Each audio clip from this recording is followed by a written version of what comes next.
comprehend. A man was sent from Elohim. Yohanan was his name. He came to bear the witness, so all might trust the flame. He was not that light himself, but testified the truth. The light that gives all people sight, the light who makes things new. In him was life, and the life was the light of men. The light shines on through the dark, and darkness can comprehend. In him was life, and the life was the light of men. The light shines on through the dark, and darkness can't comprehend. He came into the world he made, but it knew him not at all. He came to his own people, but they did not heed his call. But to those who did receive him, to those who knew his name, he gave the right to be called children of Elohim, reborn, reclaimed.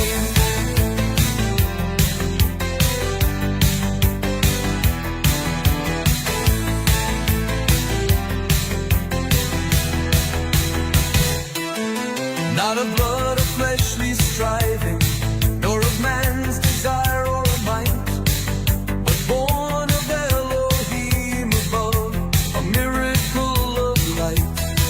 And the Word became flesh, pitched his tent with man below. We beheld his glory, grace and truth made known. Yohanan cried out loud and clear, "This is the one I spoke of here. He who comes after me stood before eternally."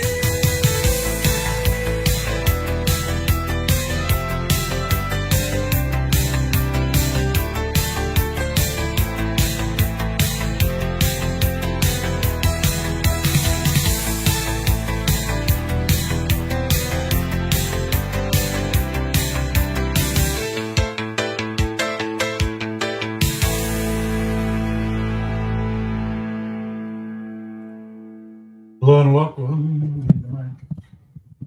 Hello and welcome to Kingdom in Context. I'm Sean. I'm joined by my lovely wife, Lindsay. Hey guys, Shabbat Shalom. Shabbat Shalom. Shabbat Shalom, babe. Thank you guys for being here. And hopefully you are enjoying Yatunes. If you're not, go over and subscribe to West Blaze and Dahlia have created a channel called Yatunes, to where they're putting up incredible music. And that was a little taste of it. A little flashback to the 80s. Had me over here bopping. Welcome, everyone. We've been going through the book of 1 Samuel. And so this week we're going to finish chapters 26 through 30. I think there's 31 chapters in it. Maybe we'll do the 31st as well. Just finish out the book. And I've been enjoying the book of Samuel. How about you? I definitely have. Yeah. Definitely revisiting and just bringing things back to my remembrance that Yes. I had completely forgot about from that time period. And sorry, guys, I'm super tired today, but we're going to get through this. I basically just went to the playground and played with Levi and just chased him everywhere around the playground because he's trying to outrun me. Just chasing him everywhere. So I'm just exhausted now. But we may pick up 2 Samuel. Okay. If you'd like. I mean, let's see how long it takes us to get through. Finish out 6 chapters. the Samuel saga. Yeah. In fact, I think there's a verse. Let me go back to Acts chapter 3. Chapter 3. Yeah, there it is. So there's a verse here. Oops, that's not it. It says, "Indeed, all the prophets from Samuel on, as many of us spoken, have proclaimed these days. And you are sons of the prophets and of the covenant God made with your fathers when he said, Abraham, through your offspring, all the families of the earth will be blessed. When God raised up his servant, he sent him first to you to bless you by turning each of you from your wicked ways." So this is previously spoken of in Acts chapter 3 up here, about being the one Moses spoke of that would be raised up, Jesus Christ. Okay. And so he says, indeed, all the prophets from Samuel on, as many of us spoken, have proclaimed these days. Isn't that interesting? That is interesting. Yeah. So I believe we had a little bit of a prophecy in 1 Samuel chapter 2, didn't we? With Hannah's prayer, where she prophesied the Messiah a little bit in the end of days. And so, yeah, it's interesting. That's confusing to me, because didn't Enoch speak of these days? He did, but And the patriarchs in their testaments? they did. Well, he also said Moses spoke of it too. So he says all the prophets from Samuel on, as many as have spoken. So to me, this is as many as have spoken would include all the prophets, including the one Moses he just mentioned, by the way. Yeah, including all the ones that were before Samuel? Right. But remember, Samuel was he was a big deal. Yeah. That's what I'm getting at. That's why I'm showing you how the first century apostles thought Samuel was a big deal. Yeah. Right? He was kind of a marker in the line of prophets. Moses to Samuel to Isaiah, Ezekiel, like he was kind of a big deal, so it's interesting. All right, everybody. Let's just jump into it.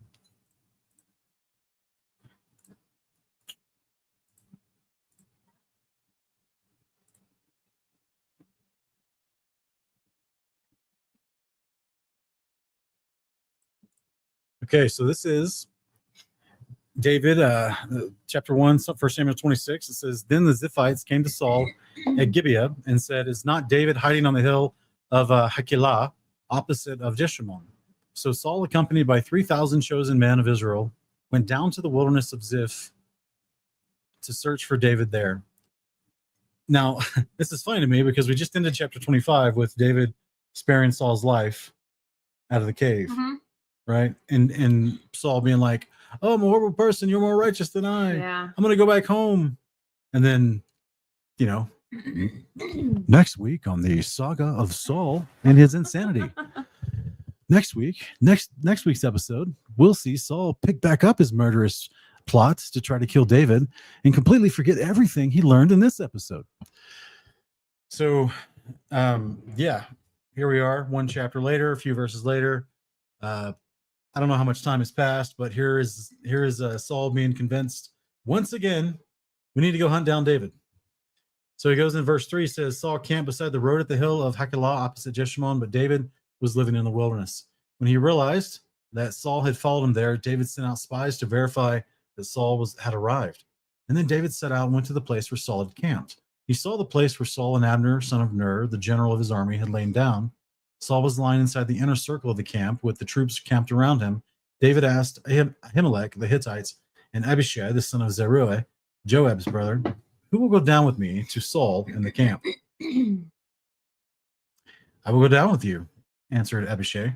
That night, David and Abishai came to the troops, and Saul was lying there asleep in the inner circle of the camp with his spear stuck in the ground by his head. And Abner and the troops were lying around him. Abishai said to David, Today God has delivered your enemy into your hand. I'm imagining they're whispering. So, Today, David, God has delivered your enemy. Shh, Abishai, shh. He's like excited to talk as they're standing amongst sleeping soldiers. So they're doing some ninja stuff here, right? They're sneaking into the enemy camp. Today, God has delivered your enemy into your hand. Now, therefore, please let me thrust the spear through him into the ground with one stroke. I will not need to strike him twice. But David said to Abishai, Do not destroy him, for who can extend a hand against the Lord's anointed and be guiltless? David added, As surely as the Lord lives, the Lord himself will strike him down. Either his day will come and he will die, or he will go into battle and perish. But the Lord forbid that I should extend my hand against the Lord's anointed. Instead, take the spear and the water jug by his head and let us go. So David took the spear and the water jug by Saul's head, and they departed. No one saw them or knew about them, nor did anyone wake up. They all remained asleep, because a deep sleep from the Lord had fallen on them. Then David crossed to the other side and stood atop the mountain at a distance. There was a wide gulf between them. And David shouted to the troops and to Abner, son of Ner, Will you not answer me, Abner? Who are you who calls to the king? Abner replied. So David said to Abner, You are a man, aren't you? And who in Israel is your equal? Why then did you not protect your lord the king when one of the people came to destroy him? This thing you have done is not good. As surely as the Lord lives, all of you deserve to die, since you did not protect your Lord, the Lord's anointed. Now look around. Where are the king's spear and water jug that were by his head?" Then Saul recognized David's voice and asked, "Is that your voice, David, my son?" "It is my voice, my lord and king," David said. And he continued, "Why is my lord pursuing his servant? What have I done? What evil is in my hand? Now please, may my lord the king hear the words of his servant. If the Lord has stirred you up against me, then may he accept an offering. But if men have done it, may they be accursed in the presence of the Lord. For today they've driven me away from sharing in the inheritance of the Lord, saying, 'Go serve other gods.' So do not let my blood fall to the ground far from the presence of the Lord. For the king of Israel has come out to look for a flea, like one who hunts a partridge in the mountains." Then Saul replied, "I've sinned. Come back, David, my son. I will never harm you again, because today you've considered my life precious. I've played the fool and have committed a grave error." Yeah, I'm not believing a thing he's saying at this point. Yeah. "Here's the king's spear," David answered. "Let one of the young men come over and get it. May the Lord repay every man for his righteousness and faithfulness. For the Lord delivered you into my hand today, but I would not extend my hand against the Lord's anointed. As surely as I valued your life today, so may the Lord value my life and rescue me from all my trouble." Saul said to him, "May you be blessed, David, my son. You will accomplish great things and will surely prevail." So David went on his way, and Saul returned home. Well, thoughts? So basically, what just happened is that David and one of his guys went through Saul's camp and borrowed a couple things that belonged to Saul to prove a point that the troops around him aren't doing their job well enough. Well, remember it says that God put an extra deep sleep on them. Yes. So it's like God's helping them basically draw the point out of all the bodyguards, the general of the army. You guys all deserve to die because you failed to protect your king. Yeah, because I could have killed him now, but I didn't. Okay. And look, I'm being righteous and honorable because I didn't kill him when I could have. Yeah. Okay. Here's the proof. I've got the water jug and the spear. To which he gave it back to them. Right. Right. So there it is. Yeah, I guess I don't have much to say about it. Just very similar story to the cave in chapter 25 of Saul going to relieve himself in the cave and David sneaking up on him and clipping off a piece of his robe without him knowing. So again, Saul is just like, "Hey, you're great. You could have killed me. You didn't. Again, second time, you're great. I guess I'll go back home." Yeah, it's very interesting. Chapter 27, David, however, said to himself, "One of these days now I will be swept away by the hand of Saul. There's nothing better for me than to escape to the land of the Philistines. Then Saul will stop searching for me all over Israel and I will slip out of his hand." See, he doesn't believe me either. Yeah, and imagine thinking that you're actually safer with the Philistines. Right. Right. Crazy. So David set out with 600 men and went to Achish, son of Maok, the king of Gath. David and his men settled in Gath with Achish. Each man had his family with him, and David had his two wives, Ahinoam of Jezreel and Abigail of Carmel, the widow of Nabal. They are just doing Michal dirty. Oh, she was given away. Yeah. That's right. Okay. Yeah. When Saul learned that David had fled to Gath, he no longer searched for him. Then David said to Achish, "If I have found favor in your eyes, let me be assigned a place in one of the outlying towns so I can live there. For why should your servant live in the rural city with you?" That day Achish gave him Ziklag, and to this day it still belongs to the kings of Judah. And the time that David lived in Philistine territory amounted to 1 year and 4 months. So I guess they're finally a time marker for how long it is between some of these things. I guess what they're doing is respecting David because he killed Goliath. I would think so, yeah, and his tens of thousands. So they clearly know he is a great warrior. Yeah, he's got 600 men with him. And I think they might probably know that the Lord is with him at this point. So even if they don't believe that the Lord is God, they don't serve him, they have the understanding that this guy's God can really jack us up. So maybe we should be nice to him. Yeah, they already had the situation with the ark. They had to return the ark and everything. Yeah. So David and his men went up and raided the Geshurites, the Girzites, and the Amalekites. From ancient times, these people had inhabited the land extending to Shur and Egypt. Whenever David attacked a territory, he did not leave a man or woman alive, but he took the flocks and herds, donkeys, camels, and clothing. Then he would return to Achish, who would ask him, "What have you raided today?" By the way, pretty sure these are all included in the lands that were supposed to be kicked out.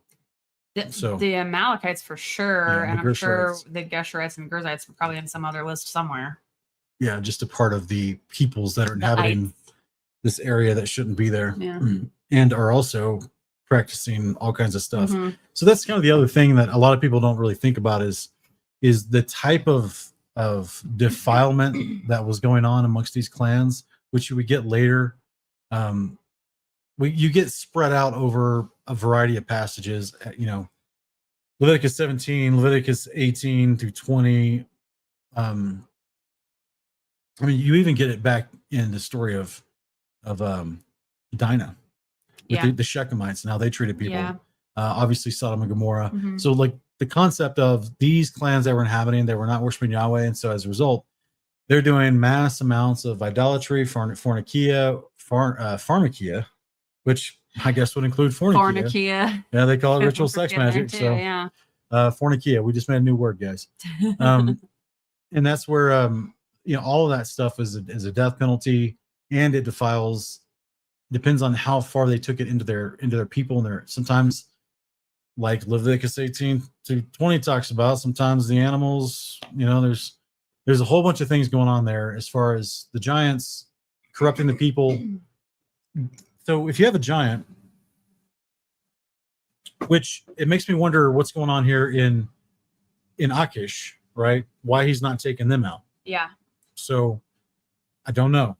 Maybe they're just too big for him at the time. So he's only 600 men. But still, the concept of them raising up giants like we saw in Numbers 13:33, the whole territory had these the land of the Amorites. They had these giants in them. And so this is where we see Goliath come and his four brothers come later. If you're a giant man, that means at one point you were still a boy. Mm-hmm. You were a child. So you could have been a giant child too. Yeah, I'm not sure how that so works. It's just interesting to see this. These are the types of passages that get a lot of flack because they don't understand what these clans were doing and how all of it deserved the death penalty. Yeah. They would not just defile their own people and cause diseases from the type of pharmakia they were doing, but also the animals and the land itself. So it was kind of this is why God asked them to move them out as a perpetual standing order for them. Like the hornet did as much as it could, but then when the Israelites got there, they were told to move them out, and via warfare. Yeah. Like they were commanded to go in and raid these places. So, that's just another part of the Bible we have to not be ashamed of. I think these are in a list of passages that a lot of believers might feel uncomfortable with because they don't understand all the nuance behind it and all the details going on in the background of these accounts. And so they want to possibly make excuses. I see a lot of people just automatically go to the Nephilim thing, but those people are right to an extent, but they're forgetting there was all this idol worship going on that included all of this horrific stuff. So these aren't just innocent people that are being taken out. So then he would return to Achish, who would ask him, "What have you raided today?" David would reply, "The Negev of Judah, the Negev of Jerahmeel, and the Negev of the Kenites." Now, all this stuff is in the territory of Judah. So this is it's like they lost ground basically during the days of the judges and even previous, even up until this point. Like it basically, it's my understanding, it's almost as if what some of the territory Joshua had gained, they lost during the times of the judges. Yeah. So this is where he's basically getting some of it back. I would be surprised because they also were distracted with a civil war amongst themselves for a long time. Yeah. So I'm sure they could have lost ground through that. So verse 11 says, David did not leave a man or woman alive to be brought to Gath, for he said, otherwise they will report us, saying this is what David did. And this was David's custom the whole time he lived in the Philistine territory. So Achish trusted David, thinking, since he has made himself an utter stench to his people Israel, he will be my servant forever. Yeah, they've definitely got some kind of agreement.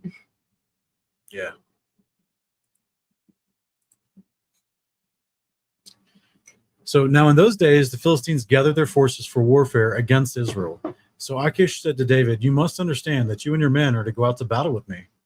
David replied, "Then you will come to know what your servant can do." "Very well," said Achish, "I will make you my bodyguard for life." Now by this time Samuel had died, and all Israel had mourned for him, and buried him in Ramah, his own city. And Saul had removed the mediums and spiritists from the land.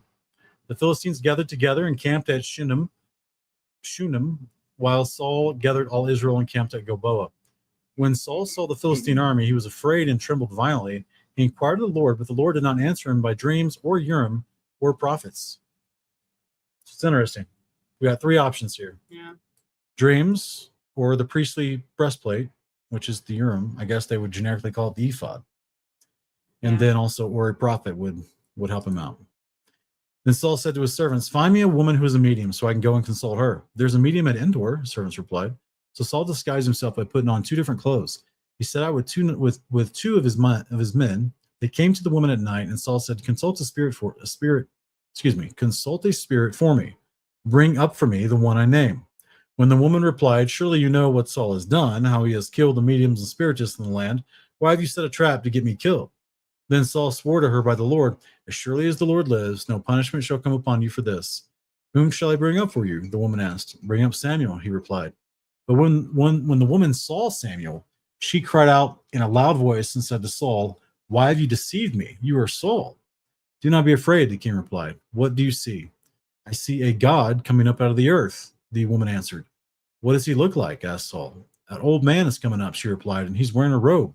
So Saul knew that it was Samuel, and he bowed face down in reverence. So I'm going to stop right quick just for some commentary here. Highly debated passage. A lot of people will claim, "Oh, it wasn't really Saul. She's just seen It wasn't really Samuel. She's just seen a vision, and she's just lying to him." That's what people will say. But there is, I think it's in the prayer of Azariah. It affirms that Samuel really was dead, and he really was brought back up temporarily by the power of God, and not by this witch. Yeah. So also, this is why she's surprised. I just feel like if it was actually an unclean spirit, the word would tell us that. Why would the word not clarify? There's so many things that clarifies for us, and to me, this is something that's very important to clarify if it's not actually Samuel. Also, there's a literal commandment against calling up the dead. So I don't know why he would put a commandment in place for something that people don't have the ability to do.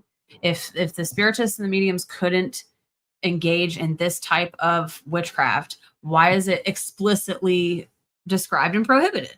So, because a lot of people think it's like some kind of offensive thing to say that you could pull a spirit up from Sheol and consult it, but it's like, I don't understand why it's so offensive to think that it could be done, because God clearly commands us not to do it. That means that we could be doing it.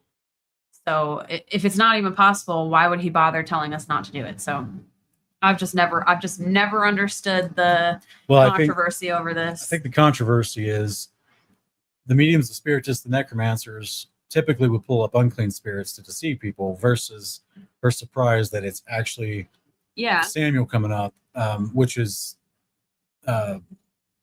abnormal. That's why she's surprised. And to me, that's even more proof that this really happened.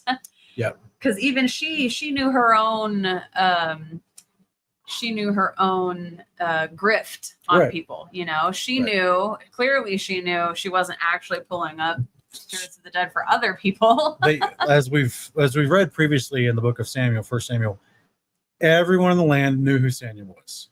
He was a mighty figure, and he was a Elohim of the land. Yeah. What does she call him here? I see a God. Yeah. It's an Elohim, right? It's a spirit.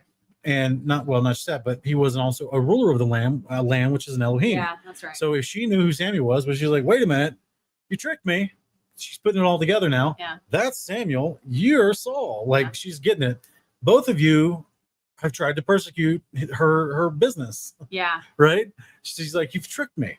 And so this is where he's both in spirit form, he would be considered an Elohim and looking like an Elohim. And while he was alive, he was a Elohim of man, meaning he was a ruler amongst mankind. Yeah. That everyone knew who he was and respected him.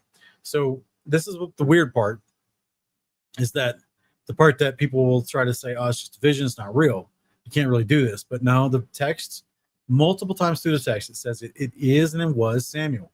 That it was Samuel. It's like there's no other form of witchcraft that we're commanded not to do in the scriptures that people will say to you, oh, well, you can't really do that. You can't really divine things. You can't really practice astrology. You know, you can't really do those things. So like nobody argues any of those other things that we're commanded not to do in the realm of witchcraft and sorcery. But this one in particular, people want to argue against. Yeah, it's really, really weird. It's interesting. So it even says Saul knew it was Samuel and bowed face down in reverence. Yeah. Then Samuel said to Saul. Yeah. So if it's an unclean spirit, this would be the point where the text should clarify that, oh, wait a minute. Then the deceiving spirit impersonating Samuel said to Saul. Yeah. But no, this is a big deal for the text to just leave it by saying Samuel said to Saul. Yeah. Why have you disturbed me by bringing me up? Poor Samuel. I know, right? He can't even get away from Saul in death. He's like, bro, I told you I'm done talking to you. And you're still not listening to me. Get a restraining order. Yeah, seriously. I'm deeply distressed, replied Saul. The Philistines are fighting against me, and God has turned away from me. He no longer answered me, either by prophet or by dreams, so I've called on you to tell me what to do. Why do you consult me? Asked Samuel. Since the Lord has turned away from you, become your enemy, he has done exactly what he spoke through me. The Lord has torn the kingdom out of your hand and given it to your neighbor David. Now, this is another incredibly large moment of validation.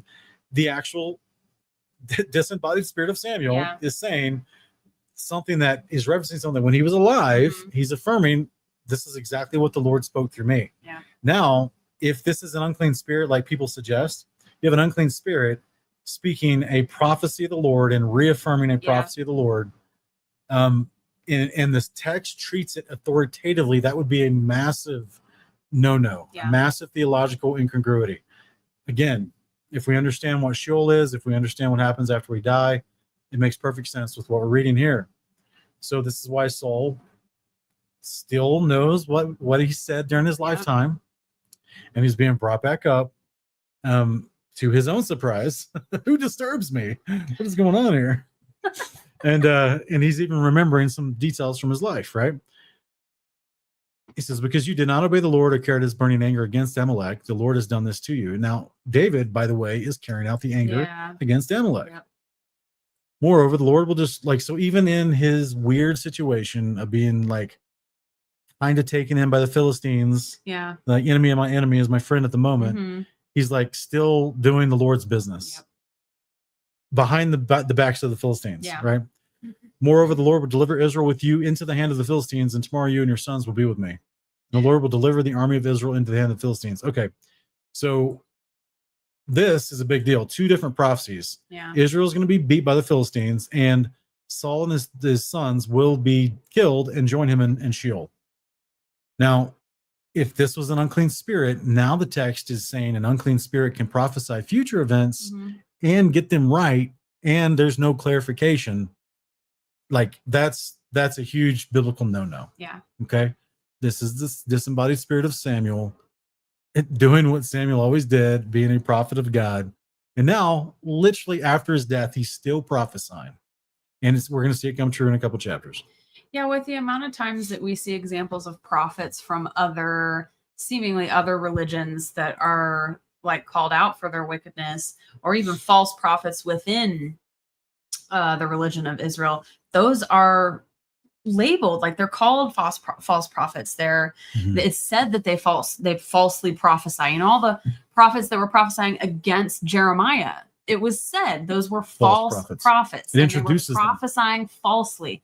Yeah. So if this, I just don't understand anyone who thinks it makes more sense to have this being an unclean spirit speaking in the authority of the Lord and delivering multiple prophecies to Saul here. I don't understand why people can't accept this passage for what it says.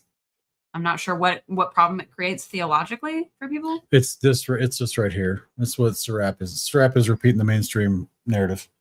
People, they don't there's believe modern seminaries teach you in that Sheol. Sheol is not a thing. Okay. They teach you go straight to heaven when you die, Okay. or that you go into a realm of non-thinking, non-existence, Mm.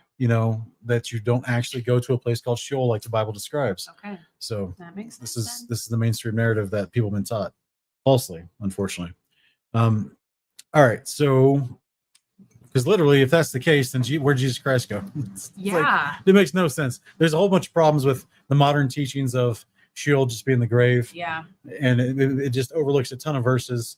So this is why people get confused and want to start reinterpreting this passage. Morally grounded. He went to the ethereal, wispy ghost land. Yeah. Yeah. All right. So verse 21, when the woman came to Saul and saw how distraught he was, she said to him, look, your maidservant has obeyed your voice. I took my life in my hands and did as you told me. Now please listen to your servant. Let me set a morsel of bread before you so you may eat and have the strength to go in your own way. Saul refused, saying, I will not eat. But his servants joined the woman in urging him, and he heeded their voice. He got up from the ground and sat on the bed. The woman had a fattened calf at her house, and she quickly slaughtered it. She also took flour, kneaded it, and baked unleavened bread. She served it to Saul and his servants, and they ate. And that night they got up and left. I really want to know how you quickly slaughter a fattened calf. I mean, I guess it's a small. Was it to say calf? Yeah. Fattened I guess calf. that's small. Yeah, I always have a hard time picturing when so and so went and slaughtered the fattened calf and whipped up some quick unleavened bread. Yeah, well, here's the funny part to me. This woman is afraid of being killed. Yeah. She sees that a true spiritual thing happened that even surprised her, and she has enough intelligence to know she's dealing with an erratic, unstable person that could take her life and get away with it. Yes. So she reverts back to what the age-old wisdom of women, which is feed a man and make him happy. Yeah. Make the man happy because you made his belly happy. It's pretty hilarious. Seminaries teach that we go to an Apple iCloud after passing, but with no monthly fee. That would mean he'll charge us double fees. It's crazy. Yeah, there's a lot of philosophy in seminaries that just ignore scripture. That's all it boils down to, guys. They just straight up ignore scripture. And then they'll take a couple cherry pick plus add passages and say, oh, this word just means the grave. But yet, you've got all kinds of passages, Old New Testament, even the Messiah himself, describing the underworld, which is called Sheol or Hades, which had historical definitions. Yeah. This is like whomever these seminary professors are that have the hubris to think they can just make up new definitions for these things. It's like Will Duffy with the firmament. Yeah. Like just that type of hubris. You're just like, clearly you never had a spanking as a child. It's sad because the Bible is actually so much easier to read and understand when you always default to taking the words for what they say and only let the surrounding context tell you if it's metaphor, if it's simile, if it's literal. I feel like we've gotten so far into philosophy to explain these things because we refuse to just take them for what we say. So many people in this world, I think, feel like they can't truly understand this book without someone to explain those philosophies to them. And sadly, it's like when you just strip all that stuff away, that's when it, in my opinion, that's when it becomes actually easy to understand most of what you're reading. Like, I don't purport to understand everything.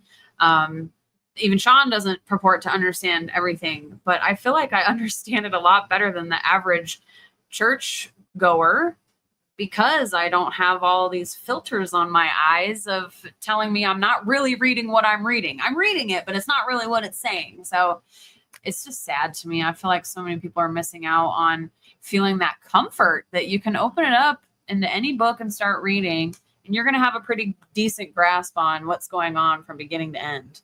The air conditioner's on in there and the fan. I'm gonna go check it. Okay. I'm gonna go check it. That's way too hot.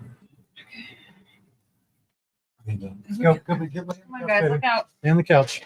Got this whole couch in here, and they want to lay right at the wheels of our chairs. I can trust you to make you anytime. Yeah. Let's chat, guys. There's no super chats to read, babe.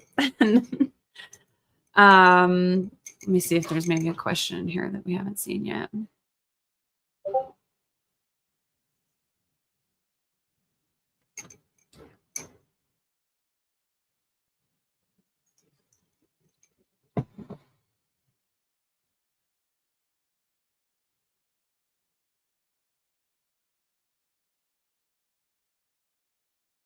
different breeds of cattle come in different sizes. So maybe the calf came from a small breeding cattle. Yeah, I suppose that's true. You know, I have no knowledge of slaughtering or butchering animals. So an experienced butcher probably could read that and be like, oh yeah, that would only take 10 minutes. I just think about how long it takes me to grind my flour and make unleavened bread on my stovetop. And I have an electric stone mill. So I just, you know, that's like a 30 to 45-minute process from start to finish. And that's if the dough works out the first time and I don't have to redo anything. So yeah, thinking about slaughtering a small animal and making bread in a quick enough amount of time. I don't know. I just have a hard time picturing that. So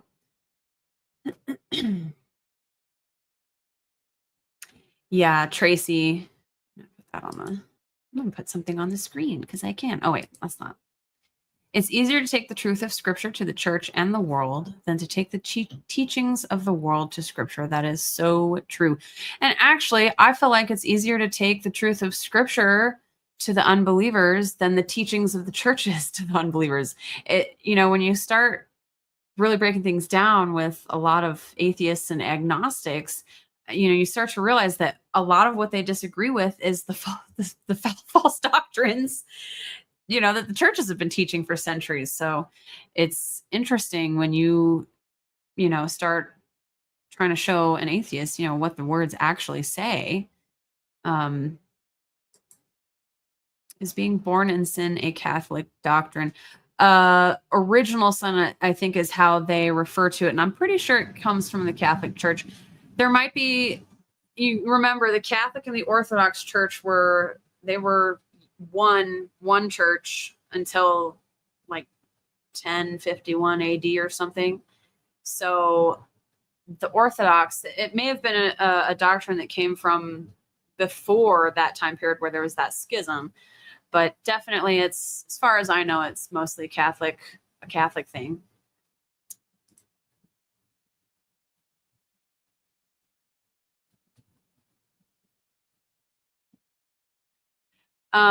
There is nothing in Scripture about a wife before Eve. As far as I understand the theory of Lilith, that comes from like Kabbalistic mystical Judaism. I'm pretty sure it originates with mystical Judaism. That's definitely not, it's not in Genesis. It's not in Jubilees. So yeah. And I would just encourage her, if she's watching any teachings about Lilith or, you know, getting into any of that stuff, that Lilith is a character that is very much revered in New Age circles and feminism, for obvious reasons, if you know anything about the myths of Lilith. But there's definitely nothing in the Bible about Adam having a wife before Eve. Eve was made from Adam. That's his rib wife. There was no other rib taken. There was no woman made from the dust right next to Adam. It was Adam, and then woman was made from Adam, which I think is super awesome and unique. Like, I've posted about this on Facebook before, about how interesting it is that God chose to make Eve from a piece of Adam. What? Did you wake him up? No. It's 92 degrees. What?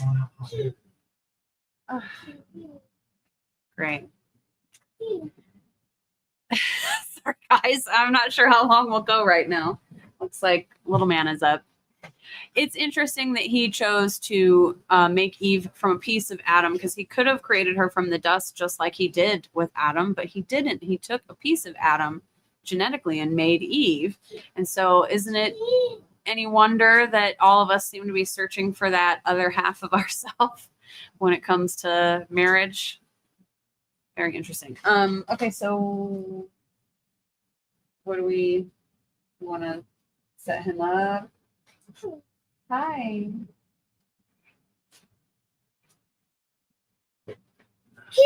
That is tea. Here, let me have that. That's just for sleeping, okay? Tea. You can't leave them here because they'll turn off the We can put him in his playpen. So when it lasts. We need, yeah. I think he's more interested in the tea. He goes after that. Did you find all the tea? That daddy's tea? Hey guys, sorry, it should be on the table, on the dinner table. Sorry guys, we're a little unexpected interruption here.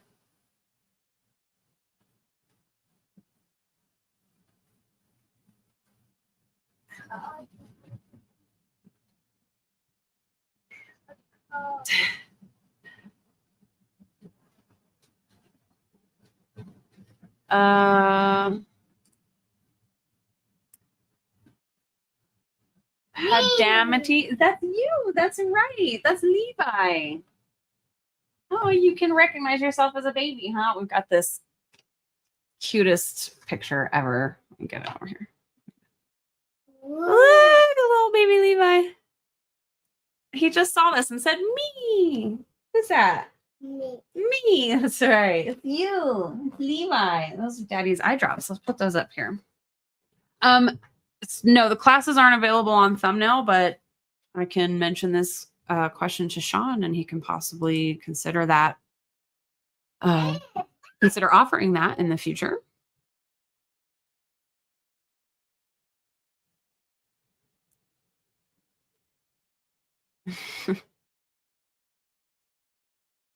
Levi is 19 months. He is saying more words every day. No, let's not do that. Leave that alone. Sorry, guys. We're trying to get him set up in a little play area here. The encouraging community is asking, how do I simply explain to my brothers if human sacrifice is forbidden? How was Jesus a sacrificial offering? Well, he wasn't a literal offering. So in terms of simply explaining it, I would highly encourage you to look up Kingdom in Context and the word atonement, and it should bring up quite a few videos for you. Because we've been breaking this down for years. Jesus was not a literal sacrificial offering. That is, it is unlawful. You cannot offer humans on God's altar or on a cross for him as a legal sacrifice. His sacrifice was figurative. He did lay down his life. He absolutely sacrificed his will to do the Father's will. But all of the references to sacrifices in terms of his death are all figurative. They're metaphorical. What he is literally is our high priest. So he did ascend up into heaven in his glorified body, and now he's literally doing priestly duties in the heavenly tabernacle. So what Christianity has done over the last 2,000 years, they have switched. Now they treat his priesthood as what's metaphorical. He's not really up there doing those things. It's not really a physical tabernacle up there. Heaven isn't really a physical place. You know, he's not really up there mediating atonement in any kind of literal way, but he was a literal sacrifice on that cross, and his blood literally covers you and saves you. So you just have to get out of the mindset of 2,000 years of Christianity teaching backwards about what's figurative and what's literal when it comes to his death on the cross. Yeah, I can't find it. Here, I'll do it. Just...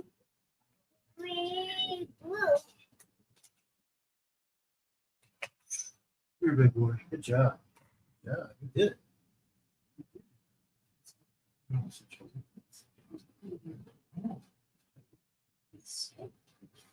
Chosen kids.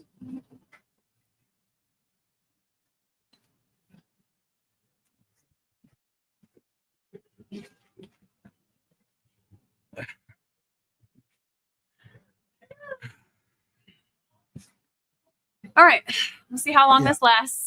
Yeah, so this is 6 degrees cooler than it actually is. It's crazy. It was cool. It was cool when I turned it on. That thing must be malfunctioning. Ugh, Yeah, because it was blowing out hot air, dang it. and it was 92 degrees in it. So That is very frustrating. Yeah, we had to. Sorry, guys, I had to go rescue my son from a heat stroke. His little air conditioning unit in his room malfunctioned, and it was blowing out hot air. So it was like super. The little indicator on the little baby monitor was like flashing red because it was danger zones. I'm glad you noticed because I had not looked at the monitor at all. I was interested in our reading. Morally grounded, brother. I really appreciate your donations. Thank you. You're a blessing, brother. Thank you for your continued commitment to teaching sound doctrine, grounded in Scripture. May I continue to bless you and your family. Thank you, man. brother. Really appreciate that. You are a blessing, brother. We should try to get through the chapters while things are going okay in the plague area. So, chapter 29, the Philistines brought all their forces together at Aphek, while Israel camped by the spring in Jezreel. As the Philistine leaders marched out with their units of hundreds and thousands, David and his men marched behind them with Achish.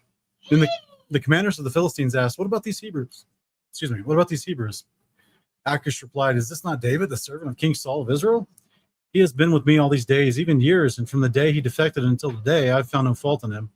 But the commanders of the Philistines were angry with Achish and told him, "Send that man back and let him return to the place you assigned him. He must not go down with us into battle until only to become our adversary during the war. What better way for him to regain favor of his master than with the heads of our men? Is this not David about whom they sing in their dances? Saul has slain his thousands and David his tens of thousands."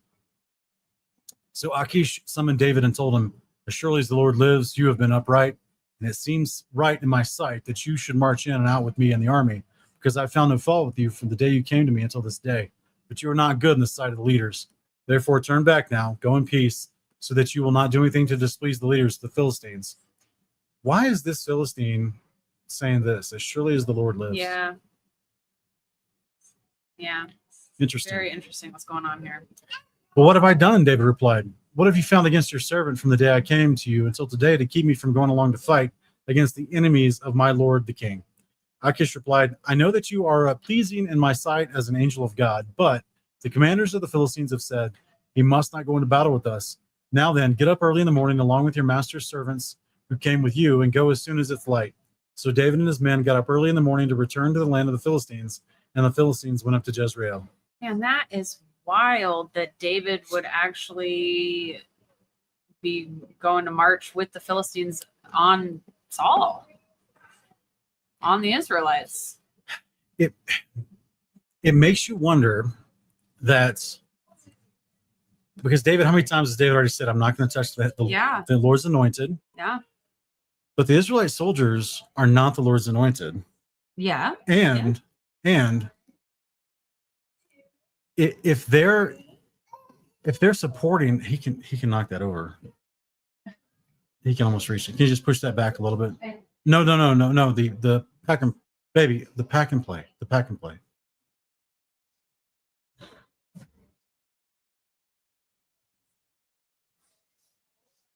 Thank you. So if they're abiding in this sinful death hunt of David, which David hasn't deserved, right? Are they guilty? Yes. Yeah. But again, I agree. Exception of Jonathan, I guess. It does still seem seem extreme. Yeah. That he would actually show up and be like, "Well, here I am. Yeah. I'm ready to fight, guys. You ready to fight? Let's see what I can do." Seems pretty wild. Yeah, instead of being like Wolverines, he's like Philistines. All right. So in chapter 30, you remember the deceased Samuel's prophecy. Yes. Right? Yeah. On the third day, David and his men arrived in Ziklag, and the Amalekites had raided the Negev, attacked Ziklag, and burned it down. They had taken captive women and all who were there, both young and old. They had not killed anyone, but they carried them off as they went on their way. When David and his men came to the city, they found it burned down and their wives and sons and daughters taken captive. So David and the troops with them lifted up their voices and wept until they had no strength to weep. David's two wives, Ahinoam of Jezreel and Abigail, the widow of Nabal of Carmel, had been taken captive, and David was greatly distressed because the people spoke of stoning him, because the soul of every man grieved for his sons and daughters, but David found strength in the Lord his God. Then David said to Abiathar, the priest, the son of Ahimelech, bring me the ephod. So he's got the ephod in Philistine territory. Yeah. And David and Saul doesn't have the ephod with all the priests and everything with him. So Abiathar brought to him, and David inquired of the Lord, should I pursue these raiders? Will I overtake them? Pursue them, the Lord replied, for you will surely overtake them and rescue the captives. So David and his 600 men went to the brook of Besor, where some stayed behind, because 200 men were too exhausted to cross the brook. But David and his 400 men continued in pursuit. Now his men found an Egyptian in the field and brought him to David. They gave the man water to drink and food to eat, a piece of fig cake and 2 clusters of raisins. So he ate and was revived, for he had not had any food or water for 3 days and 3 nights. Then David asked him, to whom do you belong and where are you from? I'm an Egyptian, he replied, the slave of the Amalekite. My master abandoned me 3 days ago when I fell ill. We raided the Negev of the Karatites, the territory of Judah, the Negev of Caleb, and we burned down Ziklag. Will you lead me to these raiders? David asked. The man replied, swear to me by God that you will not kill me or deliver me into the hand of my master, and I will lead you to them. So he led David down, and there were the Amalekites spread out all over the land, eating and drinking and celebrating the great amount of plunder they had taken from the land of the Philistines and the land of Judah. And David struck them down from twilight until the evening of the next day. Not a man escaped, except 400 young men who fled, riding off on camels. So this is an incredible opportunity in biblical literature as an example when it says, not every man escapes, except 400. Just like it's a well-known thing in Christian apologetics when you're trying to explain certain passages in the Bible, the word that translates to the English word all doesn't always mean all. You just got to look at the context, right?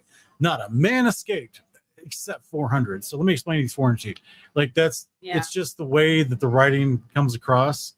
I'm sure I could find some sort of idiomatic phrase in English that we use similar fashion today. It's like, oh man, the whole place burned down. But yeah, except for like the garage, something like that maybe. David recovered everything the Amalekites had taken, including his 2 wives. Nothing was missing, young or old, son or daughter, or any of the plunder the Amalekites had taken. David brought everything back and took all the flocks and herds, which his men drove ahead of the other livestock, calling out, this is David's plunder. When David came to the 200 men who had been too exhausted to follow him and who were left behind at the brook of Besor, they came out to meet him and the troops with him. As David approached the men, he greeted them. But all the wicked and worthless men among those who had gone with David said, because they did not go with us, we will not share with them the plunder we recovered, except for each man's wife and children. They may take them and go. But David said, my brothers, you must not do this with what the Lord has given us. He has protected us and delivered into our hands the raiders who came against us. Who will listen to your proposal? The share of the one who went to battle will match the share of the one who stayed with the supplies. They will share alike. And so it has been from that day forward. David established a statute and ordinance for Israel to this day. When David arrived in Ziklag, he sent some of the plunder to his friends, the elders of Judah, saying, here's a gift for you from the plunder of the Lord's enemies. He sent gifts to those in Bethel, Ramoth Negev, and Jatir, to those in Arar, Sifmot, and Eshtemoa, to those in Rakal and in the cities of the Jerahmeelites and the Kenites, to those in Hormah, Borashan, and Atat, and to those in Hebron and all the places where David and his men had roamed.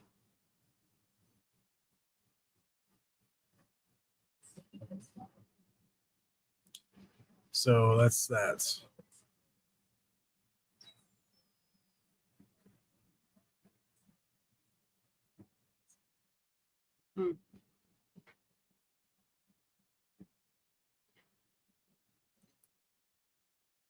All right, so that's chapter 30, and now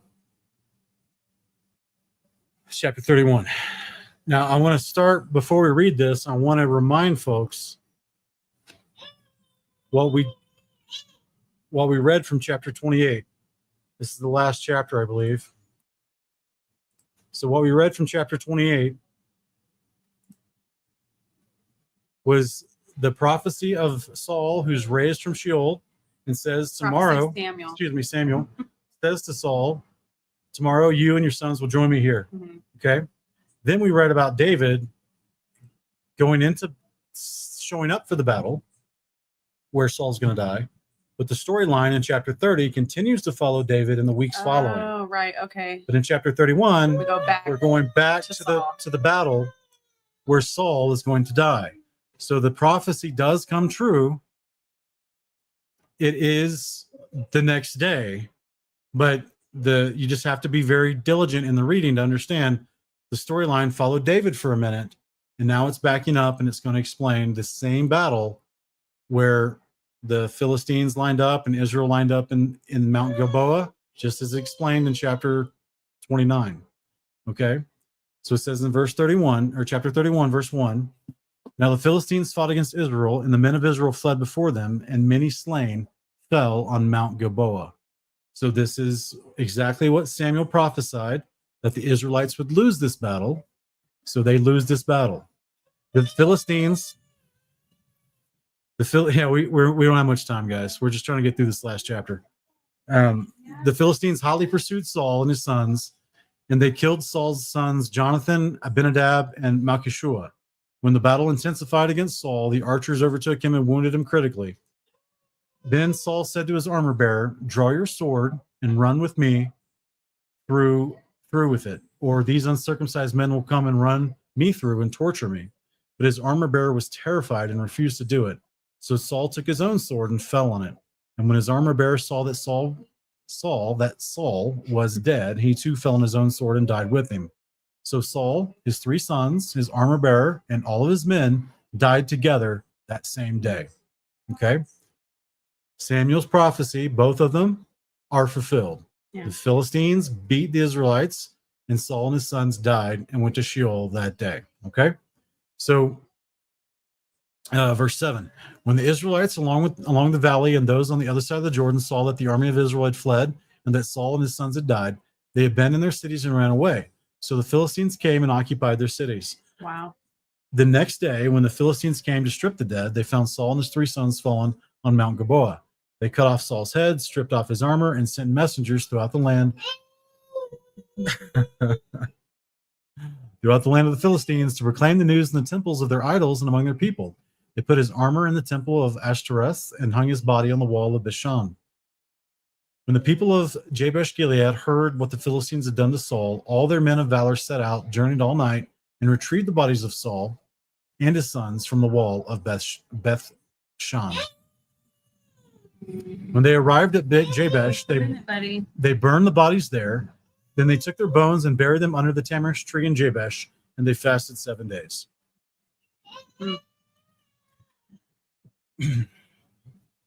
So it is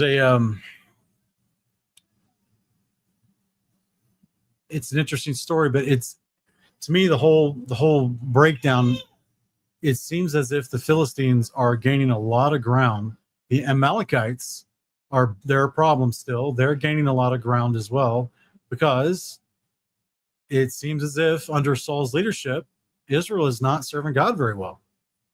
You got God speaking through the ephod with David and his 600 men versus the temple, the priesthood, or the tabernacle, the priesthood, and all the other people that God should be speaking throughout the rest of Israel. He's just speaking through David with the priest that's with him and the ephod that's with him. So that I can't do this anymore.